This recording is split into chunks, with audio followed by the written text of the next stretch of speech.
Hello guys, welcome to my YouTube channel. आज हम हिंदी साहित्य का दूसरा इतिहास बच्चन सिंह को करने जा रहे हैं। इससे जितने भी महत्वपूर्ण प्रश्न बनेंगे उसको हम आज देखेंगे। जैसा कि आजकल ट्रेंड चल रहा है कि हिंदी साहित्य का इतिहास आचार्य रामचंद्र शुक्ल से ज़्यादा प्रश्न ना पूछ के अब बच्चन सिंह को ज़्यादा पूछा जा रहा है। जैसे कभी हाल फिलहाल में हुए हरियाणा के एग्ज़ाम में देखने को मिला और यूजीसी नेट के एग्ज़ाम में भी ऐसा ही कुछ देखने को मिलता है। तो आइए शुरू करते हैं। पहला प्रश्न, आचार्य रामचंद्र शुक्ल के हिंदी साहित्य के इतिहास को लेकर दूसरा नया इतिहास लिखा जा सकता है और ना उसे छोड़कर, ये कथन किसका है? Option A Bachchan Singh, option D doctor Nagendra, option C Shyam Sundar Das, option D Ramvilas Sharma. ये जो कथन है इसका जो आंसर होगा ऑप्शन ये सही होगा, बच्चन सिंह। बच्चन सिंह जी कहते हैं कि अगर हिंदी साहित्य का इतिहास लिखा जाएगा तो इसको ना छोड़ कर लिखा जा सकता है, ना उसको छोड़ के नहीं लिखा जा सकता है। अगला प्रश्न, प्रश्न संख्या 2, स्वतंत्र होने के बाद हम क्रमशः मानसिक प्रतंत्रता में कसते गए। जो काम मैं काले नहीं कर सका वो बहुराष्ट्रीय कंपनियां विदेशी अवधारणाएं और जीवन शैलियाँ कर रही है। ये कथन किसका है? Option A Namvar Singh, option B Vishwanath Tripathi, option C doctor Bachchan Singh, option D Ramchandra Shukla. ये जो कथन है इसका जो आंसर होगा ऑप्शन डी, ऑप्शन सी सही होगा, डॉक्टर बच्चन सिंह। तो आज जो मैंने प्रश्न बनाया है वो हिंदी साहित्य का दूसरा इतिहास बच्चन सिंह की भूमिका से बनाया है, जिसमें जितने भी महत्वपूर्ण प्रश्न है वो आज भूमिका से देखेंगे। तो अगला प्रश्न, प्रश्न संख्या 3, आदिकाल, मध्यकाल और आधुनिक काल की संज्ञाओं को ले इस तरह का काल विभाजन अब पुराना पड़ गया है।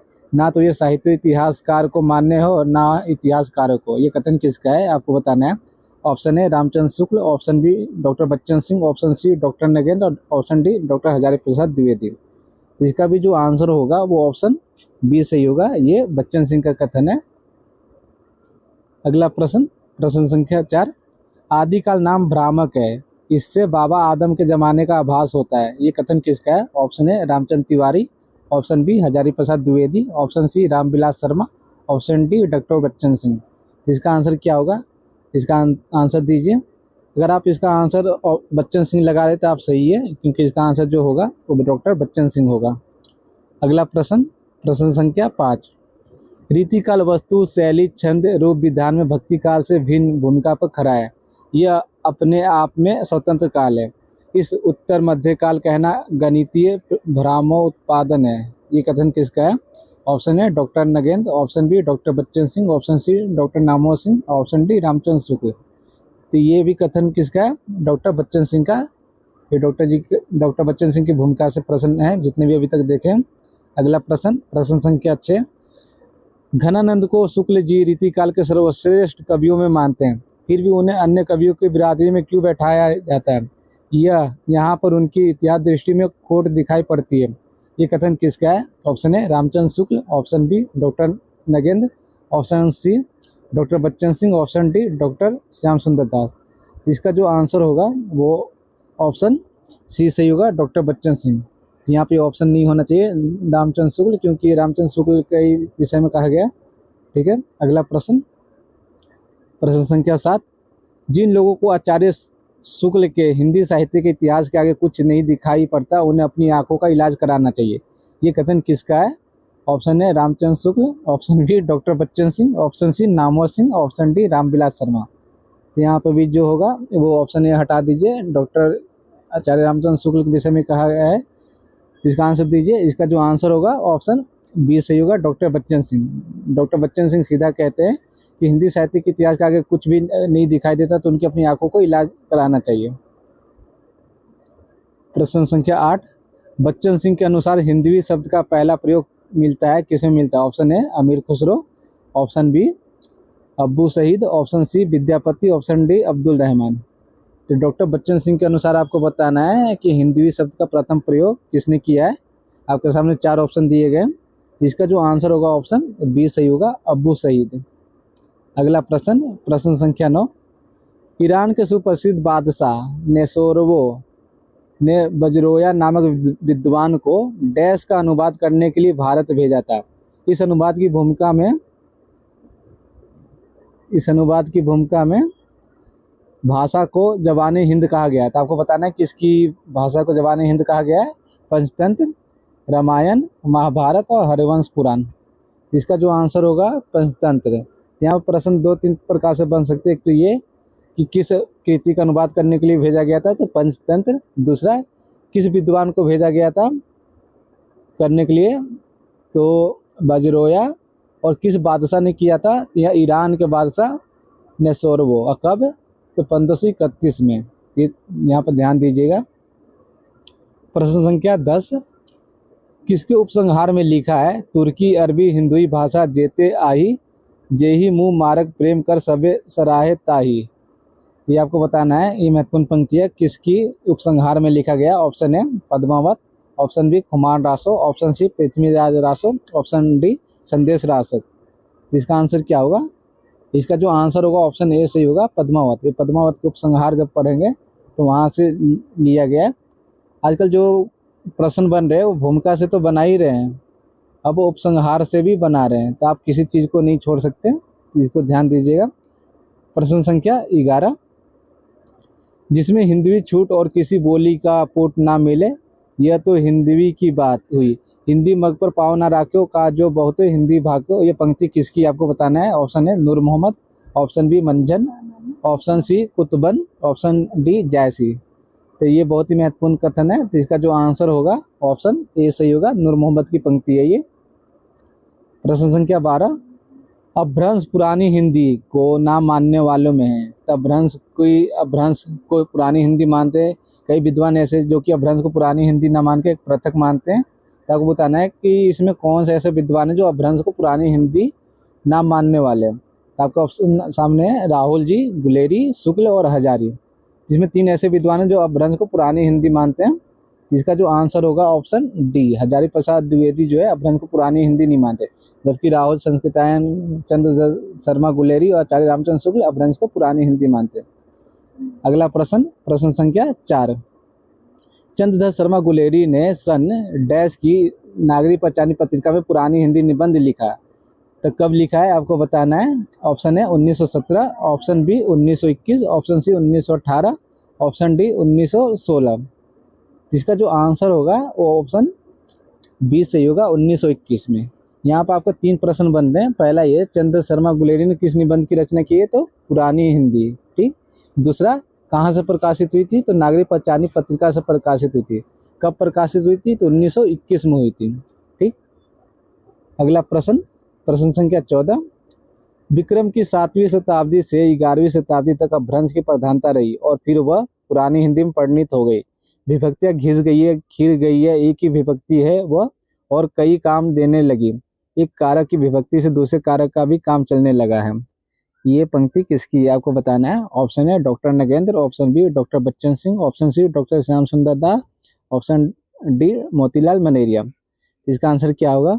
इसका जो आंसर होगा इनमें से कोई नहीं होगा, क्योंकि यहाँ पर वो ऑप्शन ही नहीं है। ये इसका जो आंसर होगा वो चंद्रधर शर्मा गुलेरी की है, ठीक। तो ये ध्यान दीजिएगा, ये पुरानी हिंदी से ये कोटेशन लिया गया। अगला प्रश्न, प्रश्न संख्या 15, अपभ्रंश को अब कोई पुरानी हिंदी नहीं कहता, ये कथन किसका है? Option A Hazari Prasad Dwivedi, option B Ramchandra Shukla, option C doctor Bachchan Singh, option D Ramvilas Sharma. तो ये कोटेशन है जो कि आपको बताना है किसकी है। ये छोटी कोटेशन है लेकिन बहुत महत्वपूर्ण है। इसका जो आंसर होगा ऑप्शन ए सही होगा, हजारी प्रसाद द्विवेदी। हजारी प्रसाद द्विवेदी अपभ्रंश को पुरानी हिंदी नहीं मानते, जबकि 3 लोग अपभ्रंश को पुरानी हिंदी मानते, जिससे हमने अभी जो पहला प्रश्न किया था उसमें हमने देखा था। ये हजारी प्रसाद द्विवेदी का कथन है। प्रश्न संख्या 16, आक्रोश की भाषा का पहला प्रयोग सरहप्पा में ही दिखाई देता है, ये कथन किसका है? ऑप्शन है doctor Bachchan Singh, option B Namvar Singh, option C Ramvilas Sharma, option D Ramchandra Shukla. इसका जो आंसर होगा ऑप्शन ए सही होगा। ये बहुत ही महत्वपूर्ण कथन है, ये इंपॉर्टेंट में है बहुत। ऐसे सभी प्रश्न इंपॉर्टेंट है लेकिन इसको आप कई बार ये प्रश्न पूछा भी गया है इसीलिए। प्रश्न संख्या 17, दोहा कोशों और चर्या गीतों की भाषा में अंतर है। दोहे की रचना परनिष्ठिक अपभ्रंश में हुई है तो चर्यापद की आवहट में। ये कथन किसका है? Option A Hazari Prasad Dwivedi, option B Namvar Singh, option C doctor Bachchan Singh, option D Ramchandra Shukla. इसका आंसर क्या होगा? जो इसका आंसर होगा ऑप्शन सी सही होगा, डॉक्टर बच्चन सिंह का कथन है ये। प्रश्न संख्या 18, शंकराचार्य के बाद इतना प्रभावशाली और इतना महिमान्वित भारतवर्ष में दूसरा नहीं हुआ। भारतवर्ष के कोने कोने में इनके अनुयायी आज भी पाए जाते हैं। भक्ति आंदोलन के पूर्व सबसे शक्तिशाली धार्मिक आंदोलन गोरखनाथ का भक्ति मार्ग ही था। गोरखनाथ अपने युग के सबसे बड़े नेता थे। ये कथन किसका है? Option A doctor Dharmveer, option B Rahul Shankardayal, option C doctor Bhagirath Mishra, option D Hazari Prasad Dwivedi. तो कई बार ऐसा होता है कि पूरा कथन ना लिख के इतना ही लिख दिया जाता है कि गोरखनाथ अपने युग के सबसे बड़े नेता हैं। कई बार शुरुआत की पंक्तियां दे दी जाती है इस प्रकार भी। तो इसका जो आंसर होगा ऑप्शन डी सही होगा। हजारी प्रसाद द्विवेदी जी कहते हैं गोरखनाथ अपने युग के सबसे बड़े नेता हैं। इसका आंसर ऑप्शन डी सही होगा। प्रश्न संख्या 19, गोरखनाथ का जन्म स्थान वृक्ष का अनुसार अनुमान है कि वो कहाँ मानते हैं, आपको बताना है। एक विद्वान हुए वृक्ष, तो गोरखनाथ का वो जो जन्म कहाँ मानते हैं आपको बताना है। गुजरात, राजस्थान, पंजाब और हरियाणा। तो उनका अनुसार जो जन्म उनका होता है गोरखनाथ का वो पंजाब में होता है। तो इसका जो आंसर होगा ऑप्शन सी सही होगा।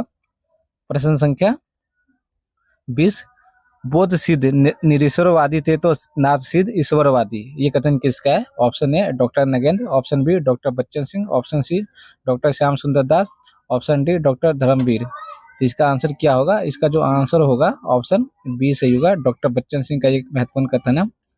प्रश्न संख्या 21, गोरखनाथ ने संस्कृत में भी लिखा है और देश भाषा में भी, पर उनकी प्रामाणिकता निसंदिग्ध रही है। मिश्र बंधुओं के मतानुसार गोरखनाथ के संस्कृत ग्रंथों की संख्या है, तो अलग अलग विद्वानों ने गोरखनाथ का रचनाएं मानी गई है, कितनी लिखी है तो आपको बताना है कि राहुल मिश्र बंधु के अनुसार आप कितना मानते हैं। Option A 9, option B 14, option C 11, option D 12। इसका जो आंसर होगा उन्होंने 9 मानी है, किसने? मिश्र बंधु ने। जबकि 14 किसने मानी है आपको बताना है। अगर आंसर आया तो इसको आप कमेंट में उत्तर दीजिएगा।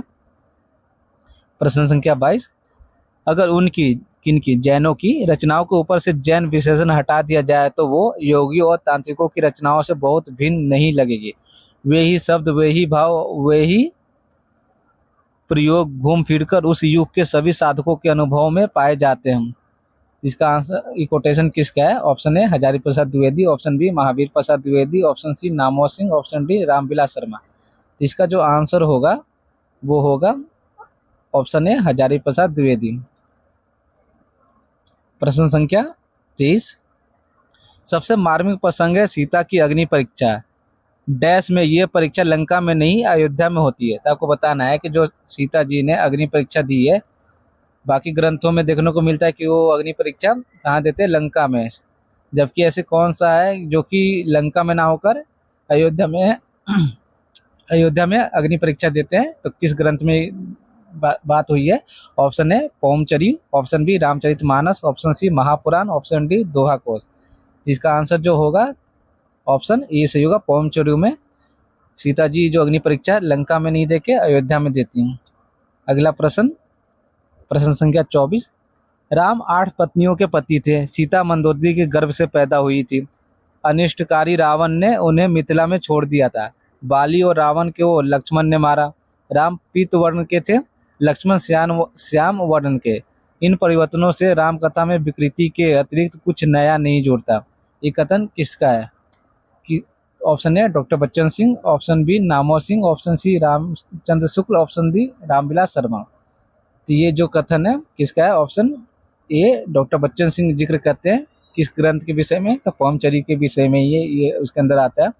अगला प्रश्न संख्या 25, किस ग्रंथ में चौपाई में पहली बार 12 मासा का वर्णन मिलता है? जैसे हिंदी प्रेमाख्यानों ने अपनाया। तो आपको बताना है कि किस ग्रंथ में 12 मासा का चौपाई में मिलता है। तो ऑप्शन है नेमिनाथ चरियु, ऑप्शन बी नेमिनाथ चौपाई, ऑप्शन सी भविष्यत कहा, ऑप्शन डी पाहु दोहा। इसका जो आंसर होगा नेमिनाथ चौपाई में पहली बार चौपाई छंद में 12 मासा का वर्णन मिलता है। ठीक है, तो आज के लिए इतना ही। धन्यवाद। अगर वीडियो अच्छी लगी हो तो लाइक कीजिए, शेयर कीजिए और सब्सक्राइब